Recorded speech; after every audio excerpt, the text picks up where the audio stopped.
fresh perspective now to the crisis in Hong Kong. We bring in journalists based in the region, Wan Wah. Thank you very much for joining in on the news at this time. So it made 100 days that the protests started in Hong Kong. How would you weigh the acceptance of the grievances of protesters so far?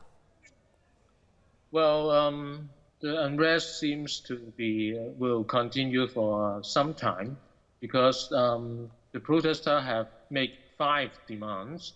Basically, only one demand was that is the withdrawal of the bill, have been promised by our leader, Ms. Carrie Lam. But the other 4 demands, like releasing of all the arrested protesters, give free democratic election, the stepping down of Carrie Lam, and all these are not, until now, promised by the leader. So we will expect a lot of unrest will go on. And usually unrest go on weekends, so we will see a lot of street mobs and a lot of demonstrations and rallies, usually on weekends. What's the reception of former governor of Hong Kong now, Chris Patten, a British, by the way, whom I'm sure you know very well? So he's saying China must give Hong Kong leaders leeway to reach a compromise with the protesters or face continued violence in Hong Kong. How does that resonate with you? Well, I think that is the only solution to nowadays situation, because as more and more people are arrested, so the problem become more and more complicated.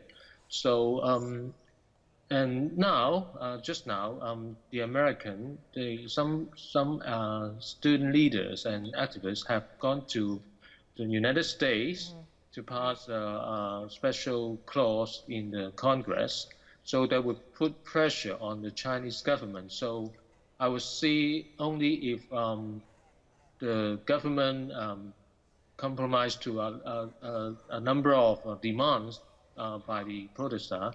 Otherwise, the unrest will go on.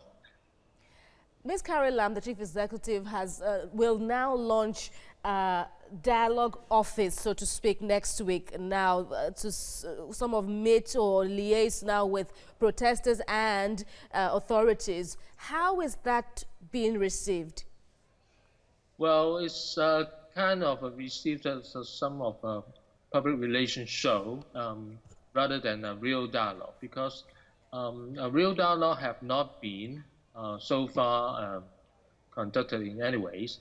And these demonstrations are largely leaderless. So actually the government can not really talk to anybody who can represent the public. So a kind of dialogue of this form will be seen as a kind of a public relation rather than a real dialogue. Right. Wan Wah, thank you very much for your contributions on TVC News.